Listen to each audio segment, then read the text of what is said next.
तुम्हारे में से कौन मुक्ति का अभिमान कर सकता है? करो। खुनकी से बोल नहीं सकता है कि मैं मुक्त हूं। इसीलिए ही बोला है कि मुक्त अभिमानी मुक्त है, और जो मुक्त अभिमानी होगा वो बोलेगा कुछ नहीं, उसकी रहत से जाहिर हो जाता है ये मुक्त स्वरूप है। ये भी कोई बोलने वाली बात नहीं है कि मेरे को मुक्ति का अभिमान है, वो अंदर से निश्चय है उसको। लेकिन बोलने में तो फिर अभिमान है, तो अभिमान गिरा देगा। अभी किसी को अगर मुक्ति का भी अभिमान है, फिर उसको वो भी गिरा देगा। आएगी कोई मेनिका, वो उसके पास बैठेगी तो मुक्ति का अभिमान निकल जाएगा। शरीर से भी तुमको अपने कैसे रहना है, ब्रह्मज्ञानी की जो स्थिति है वो जब तक तुम उसके साथ नहीं रहे, उसको जाना नहीं, तब तक तुम उस स्थिति को नहीं पा सकते, और ना ही अपने अंदर मुक्ति का अभिमान कर सकते हैं।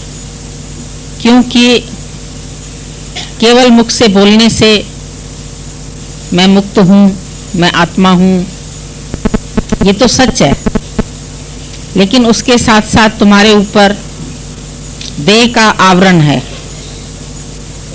मल विक्षेप आवरण, 3 पर्दे तुम्हारे ऊपर चढ़े हुए हैं।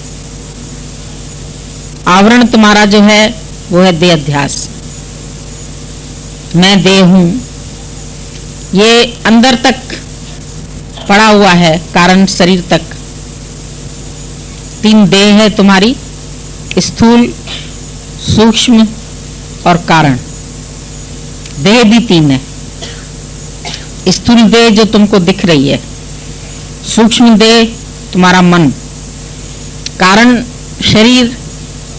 कोई कारण आने पर तुम्हारा विकार निकल आता है।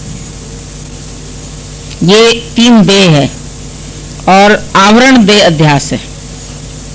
सबसे पहले गुरु तुम्हारे आवरण को हटाता है। ये आवरण जो तुम्हारे ऊपर चढ़ा हुआ है, जो अपने आप को हम जीव मान के जरे दुखी होते हैं, जरे सुखी होते हैं।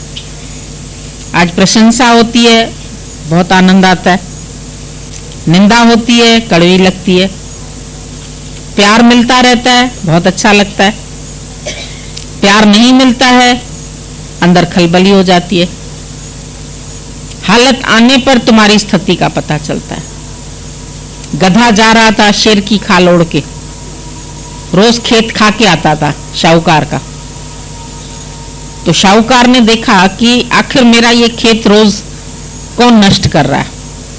तो गधे का मालिक जो था वो रात के समय उसको शेर की खाल उड़ा के किसी के खेत में भेज देता था, आराम से वो खेत खा के, क्योंकि लोग डरते थे कि शेर है,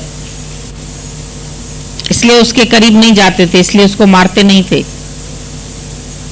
तो एक दिन उस मालिक ने सोचा मेरा तो खेत नष्ट हो जाएगा सारा, मैं देखूं तो सही कि आखिर कौन आता है खेत में। तो उसने जब ध्यान पूर्वक देखा तो घास चर रहा, अगर शेर है तो घास कैसे खा रहा है? पहली बात तो उसकी उसी में ही फेलियर हो गया। जो शेर है वो मांस खाता है, वो घास नहीं खाता है। ये निशानी है शेर की। और तुम भी अगर तत्वज्ञानी हो गए हैं तो सुअर की तरह विष्ठा नहीं खाना। फिर ये नहीं बोलना हम शरीर से विष्ठा खाते, आत्मा से नहीं खाते।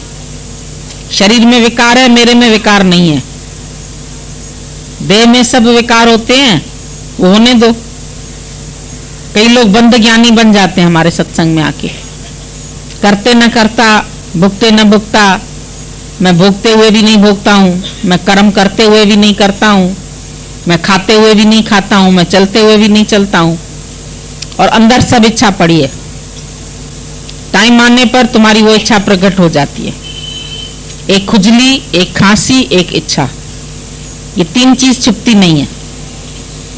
तुम्हारी इच्छा है तो कहीं ना कहीं जाहिर हो जाएगी। तुमको खुजली होएगी तो ऐसे ऐसे तुम जरूर करेंगे। खांसी आएगी, कितना ही रोको अपने को, जहां भी तुम बैठे हुए हैं वहां तुम्हारी खांसी निकल आएगी। तो खुजली, खांसी, ये सब तुम्हारे जो है इच्छा ये प्रकट हो जाती है टाइम टाइम पर। मान लो तुम कभी बोलते हमको प्रशंसा नहीं चाहिए, पर मान लो तुम्हारी निंदा होती है, तो तुमको कुलबुलाहट क्यों होती है अंदर में? निंदा हो रही है, वो नहीं अच्छी लग रही है, इसका मतलब ही तुमको प्रशंसा चाहिए, तुमको प्यार मिल रहा है। पर मान लो कोई तुम्हारी परीक्षा लेता है, तुमसे नफरत करता है, तुम उसमें अंदर में एक रस है कि कोई प्यार करे या ठुकराए, कोई प्यार करे या नफरत करे, कोई हमको अच्छी निगाह से देखे, कोई बुरी निगाह से देखे, कहीं हमको अधिकार मिले, कहीं हमको ना मिले। मान लो तुमको कभी घर में अधिकार मिलते हैं, कभी नहीं मिलते, कभी सत्संग में भी ऐसे लगता है हम बहुत लायक हैं, हमको उतना अधिकार नहीं मिलता है। नहीं मिले, बी नथिंग होकर के रहो। जरूरी है तुमको सब लोग माने, सब तुम्हारी इज्जत करें, सब तुमको बहुत अच्छा आदमी समझें, ये भी एक इच्छा है अंदर से। कई बार परीक्षाएं होती है, घर वाले कभी नहीं पूछते हैं, कभी घर वाले हक हिसाब नहीं देते हैं, कभी कोई शब्द बोल देते हैं, कोई अपशब्द बोल देते हैं, वो अंदर चुभ जाता है। तो शब्द से, दृश्य से, सब बात से तुम ऊंचे उठे, क्यों तुमको शब्द असर करते हैं? क्यों बात तुमको असर करती है? कोई आके तुमको बताएगा फलाना तुम्हारे लिए ऐसे कह रहा था, तुम उसकी बात का भी विश्वास कर लेंगे। दादाजी बोलते थे बीच वाले की बात का विश्वास नहीं करना, पता नहीं उसने किस ढंग से उठाया, किस ढंग से तुमसे बोला, अगले का इंटेंशन पता नहीं क्या था, तुम समझ ही नहीं पाएंगे और तुम क्रोध में आ जाएंगे, उत्तेजना में आ जाएंगे। तो जब तुम क्रोध में आते हैं तो तुम ज्ञानी हैं, जब तुम उत्तेजना में आ जाते हैं तुम अपने स्वभाव को कंट्रोल नहीं कर सकते। तुमको जैसा राज्य में अच्छा लगता है ऐसा ही तुमको वन में अच्छा लगेगा। वन में रहो या राज्य में रहो, राज्य में सब सुख है, वन में सब कष्ट है। गुरु के अंडर में रहो, कभी गुरु तुमको प्यार करे, कभी तुमको ठुकराए, कभी तुमको निकाल छोड़े, तुम सम रहेंगे। जब प्यार कर रहा है तो गुरु बहुत अच्छा है, गुरु बोलेगा हट जा तो बोलेगा अरे उसको बिठाया हमको बोला हट जाओ, वहां भी कर्म देख लेंगे। गुरु गुत्ते पर बैठा होगा तो तुम कर्म देख लेंगे, गुरु ऐसे करता है बाकी हमको क्यों मना करता है। तुम गुरु का भी कर्म जांचने के लिए बैठ जाएंगे, पर तुम उसको जानेंगे नहीं कि वो अपनी देह से कितना उपराम है, मनोमय जगत से भी तुमको उपराम होना है, सूक्ष्म सृष्टि से। फिर कारण तो बहुत ही गहरा अंदर अज्ञान पड़ा हुआ है, अज्ञान बहुत गहराई में है। जो तुम्हारा अज्ञान ब्रह्मज्ञानी कहलाने के बाद भी निकल सकता है। जब तुम सत्संग भी करते रहते हैं, बहुत तुम्हारे डिसाइपल्स भी बन जाते हैं, उसके बाद भी कभी तुम्हारा क्रोध निकल सकता है, तुम्हारी इच्छा निकल सकती है, तुम्हारी वासना निकल सकती है। इसके लिए अंत तक सावधानी चाहिए। अंत तक तुम अरे मन समझ पग धरिए, बहुत समझ के तुमको यहाँ पर